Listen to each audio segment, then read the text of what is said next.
The Senate has commenced the screening of the 7 ministerial nominees approved by President Muhammadu Buhari last week to fill in the positions of those who resigned to focus on the 2023 elections. Hi, welcome to What's Happening. These are the top 10 stories now. At number 1, the Senate has commenced the screening of the 7 ministerial nominees approved by President Muhammadu Buhari last week to fill in the positions of those who resigned to focus on the 2023 elections. The screening began on Wednesday during plenary at the Red Chambers. The nominees are Henry Ikechukwu Ikoh from Abia State, Umana Okon Umana from Akwa Ibom State, Ekumankama Joseph Nkama from Ebonyi State, Goodluck Nanah Opiah from Imo State, Umar Ibrahim El-Yakub from Kano State, Ademola Adewole Adegoroye from Ondo State, and Odum Udi from Rivers State. Recall that in a letter dated June 15, 2022, President Buhari had requested the Senate to screen and confirm the nomination of 7 ministerial nominees.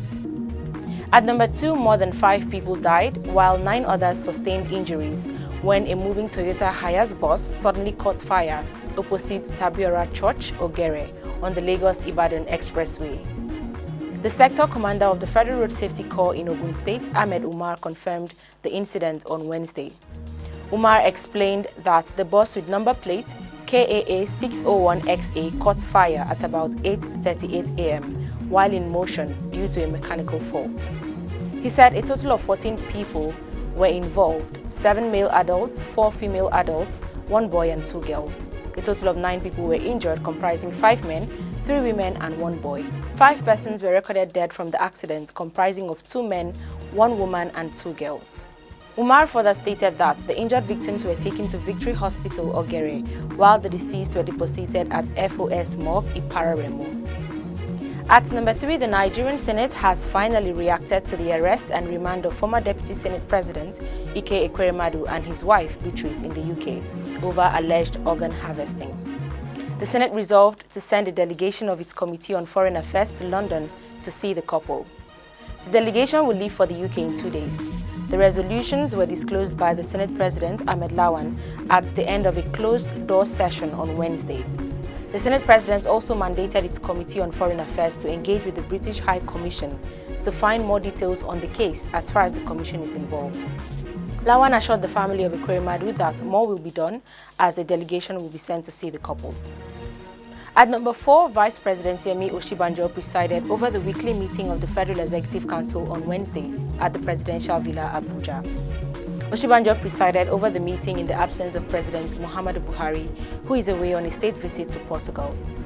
The Secretary to the Government of the Federation, Boss Mustafa, and the Chief of Staff to the President, Ibrahim Gambari, were at the meeting. The ministers at the meeting were those of Works and Housing, Babatunde Fashola, Justice, Abubakar Malami, Finance, Budget and National Planning, Zainab Ahmed, Labour and Employment, Chris Ngige, and Communication and Digital Economy, Isa Ali Pantami.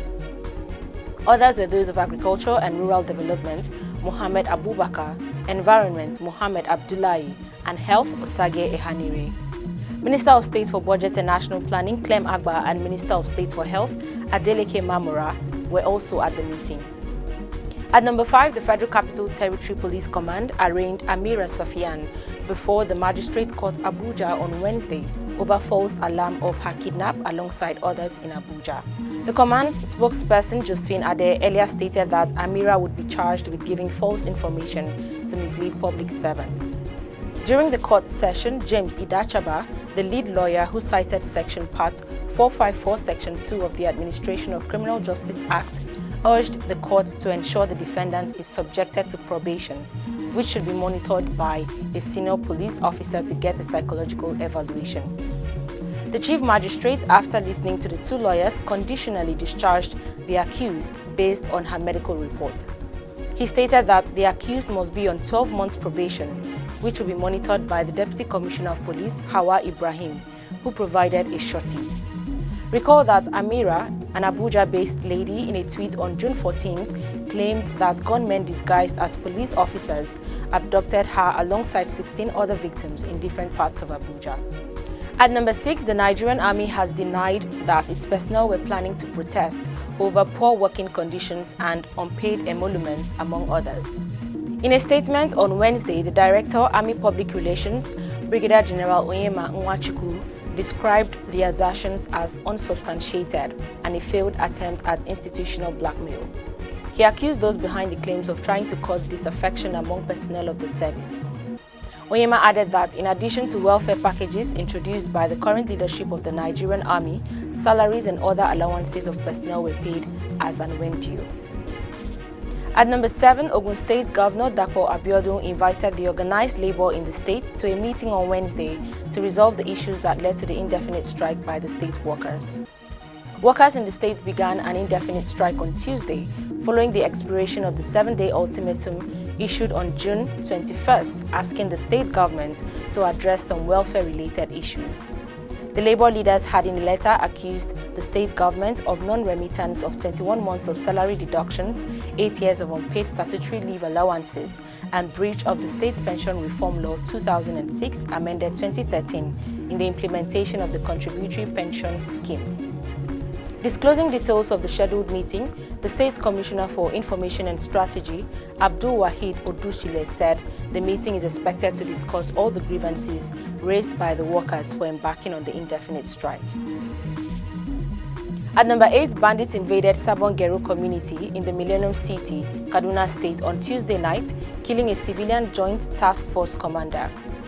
The bandits who reportedly raided the community at about 10 p.m. also abducted 16 residents, including a medical doctor and his family members. Although the police are yet to react to the development, sources told journalists that the bandits arrived at the community on motorcycles and started shooting, forcing some locals to run for their lives. At number 9, Nigeria's Minister of State for Health, Olorunimbe Mamora, has said the federal government increased tax on cigarettes from 20 to 30% in June in order to dissuade Nigerians from consuming tobacco. Mamora revealed this while delivering a speech at the launch of the Tobacco Control Data Initiative Dashboard on Tuesday in Abuja.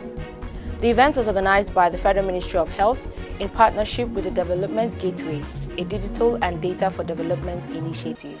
The minister said there is a specific excise rate increase from 58 naira to 84 naira for a pack of 20 sticks, which will have a continuous increase to 94 naira in 2023 and 104 naira in 2024. He also said shisha is taxed at 3,000 naira per litre and 1,000 naira per kilogram and would increase yearly by 500 naira. Lastly, at number 10, the governor of Zamfara State, Bello Matawalle, has signed the anti-banditry and other related offences bill into law, approving death penalty for bandits. The law, which came into force with immediate effect on Tuesday, has death penalty for convicted bandits and other related criminals in Zamfara. Speaking shortly after signing the bill on Tuesday, Matawalle said the law formed part of measures to tackle bandits, kidnappers, and cattle rustlers in the state. The law, Prohibition and Punishment for Banditry, Cattle Rustling, Cultism, Kidnapping and Other Incidental Offences 2022 was passed by the Zamfara House of Assembly on Monday. The governor said the law was part of his administration's efforts to address worsening insecurity. That's all for today, but before I go, I would like to remind you that the 2023 general elections is drawing closer. Do not fail to get your permanent voters card. See you next time on What's Happening.